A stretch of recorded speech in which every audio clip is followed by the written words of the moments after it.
दो प्रकार की प्रतिष्ठा शिवलिंग की करनी चाहिए, एक चल प्रतिष्ठा और एक अचल प्रतिष्ठा।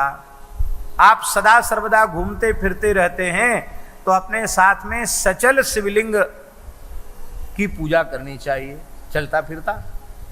और आप मंदिर बना रहे हैं तो आपको अचल भगवान शिव को स्थापित करना चाहिए। चल प्रतिष्ठा करनी हो तो छोटा शिवलिंग होना चाहिए, और अचल प्रतिष्ठा करनी हो तो स्थूल शिवलिंग होना चाहिए, बड़ा होना चाहिए।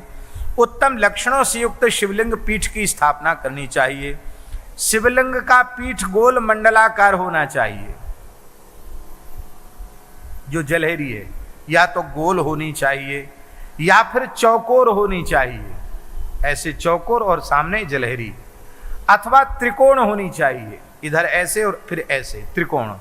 ये तीन प्रकार के विधान बताए हैं, गोल, चौकोर और त्रिकोण। खट्वांग के आकार का होना चाहिए त्रिकोण। ऐसा लिंग पीठ महान फल देने वाला है। जिस द्रव्य से शिवलिंग का निर्माण हो उसी द्रव्य की जलहरी होनी चाहिए। मिट्टी से निर्मित शिवलिंग है पार्थिव पूजन, तो मिट्टी की ही जलहरी होनी चाहिए। पाषाण का शिवलिंग है तो पाषाण की ही जलहरी होनी चाहिए। तांबा, पीतल, सोना, चांदी आदि से निर्मित, लोहे आदि से निर्मित शिवलिंग है तो उसी की जलहरी होनी चाहिए। और यह बात सभी शिवलिंगों में है, किंतु नर्मदेश्वर शिवलिंग के लिए यह बात नहीं है।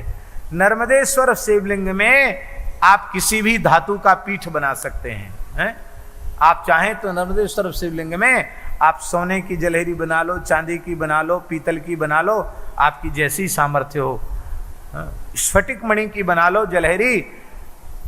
नर्मदेश्वर शिवलिंग के लिए ये नियम नहीं है। स्थूल लिंग कितना बड़ा होना चाहिए स्थापना के लिए, सब बातें सुनने की, समझने की, लिख लेने की हैं, इतनी सुंदर बातें हैं। लिंग की लंबाई निर्माणकर्ता के अंगुल से 12 अंगुल की होनी चाहिए।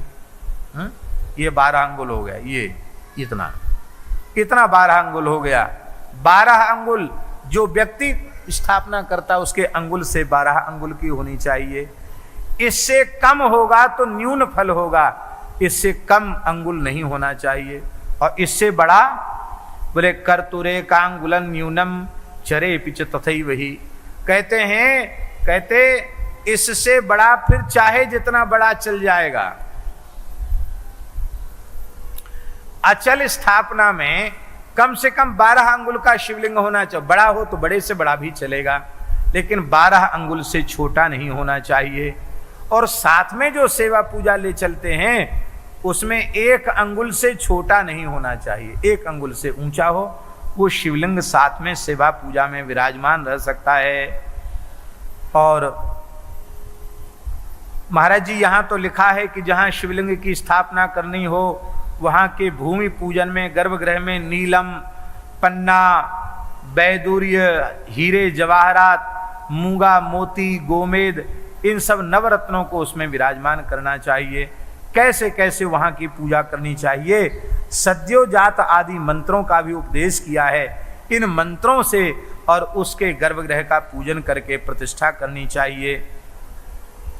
और महाराज जी जहाँ शिवलिंग की मंदिर में स्थापना करे वहाँ एक भगवान शिव की प्रतिमा की स्थापना भी होनी चाहिए। जैसे अपने मलुक पीठ में भगवान शिव विराजमान हैं, पीछे में भगवान उमा महेश्वर विग्रह रूप में विराजमान हैं, तो वो भी आवश्यक है। एवं लिंगे च वेरे च पूजा शिव पद प्रदा, दोनों एक साथ होने से पूजा की विशेष महिमा बढ़ जाती है। बोलो भक्तवत्सल भगवान की जय। जलहरी को शिवलिंग से अलग नहीं करना चाहिए। अब प्रक्षालन आदि चललिंग में करना तो बात अलग है, अन्यथा वो मिलित ही पूरा स्वरूप माना जाता है। पीठम अम्बामयम सर्वम शिवलिंगम च चिन्मयम, पीठम अम्बामयम सर्वम शिवलिंगम च चिन्मयम।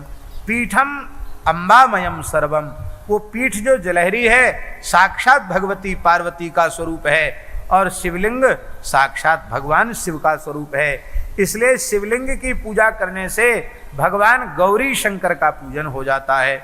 बोलो भक्तवत्सल भगवान की जय। भाव क्या है? बहुत अच्छी बात है। भाव क्या है शिवलिंग? बोले भगवती पराम्बा जगदम्बा श्री पार्वती अपनी अंक में भगवान शिव को विराजमान करके बैठी हैं। ये भाव होना चाहिए। इस भाव से उनका दर्शन करना चाहिए। षोडशोपचारों से पूजन करना चाहिए, आवाहन आदि करना चाहिए। और महाराज जी लिखा है कि नित्य प्रति पूजन करना चाहिए, नित्य प्रति जल चढ़ाना चाहिए। अब देखो इतने शिवलिंग भी बना सकते आप पूजा के लिए। आप मिट्टी का शिवलिंग बना सकते हैं पूजन के लिए, तत्काल आवाहन पूजन कर लो, उसमें विसर्जन भी कर दो। आटा का शिवलिंग बना सकते हैं, गाय के गोबर का शिवलिंग बना सकते हैं।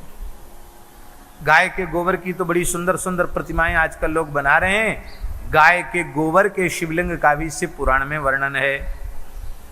आपको शिवजी उपलब्ध नहीं है, गैया का गोबर लेके पिंड जैसा बना लो, जलहरी बना लो, रख दो, पूजन कर दो, शिवजी की पूजा हो गई।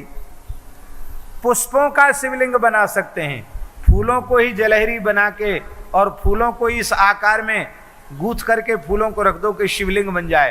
पुष्पमय शिवलिंग, पुष्पलिंग, गोमय लिंग, चूर्ण लिंग, मृत्तिका लिंग और कनेर पुष्पलिंग, कनेर के फूल का भी शिवलिंग बन जाता है। फल लिंग, फलों की ही जलहरी बना दो, फलों को ही रखकर शिवलिंग बना दो, पूजन हो जाएगा। गुड़ लिंग, गुड़ का भी शिवलिंग बन जाता है। गुड़ की ही जलहरी, जो गुड़ की क्या कहते हैं उसको, पायरी, गुड़ की पैरी, उसको ऐसे अमनिया कर दो कि वो जलहरी बन जाए और एक गुड़ का पिंड रख दो बीच में, वो शिवलिंग बन गया। गुड़ का शिवलिंग, गुड़लिंग, मक्खन लिंग, नवनीत लिंग, माखन का भी शिवलिंग बन जाता है। भस्म लिंग, भस्म लिंग, पर भस्म लिंग का पूजन विशेषकर यतियों को ही, विरक्तों को ही करना चाहिए। नैष्ठिक ब्रह्मचारी और यति, उनको भस्म लिंग का पूजन करना चाहिए। भस्म लिंग तीव्र वैराग्य देने वाला है और संसार चक्र से मुक्ति देने वाला।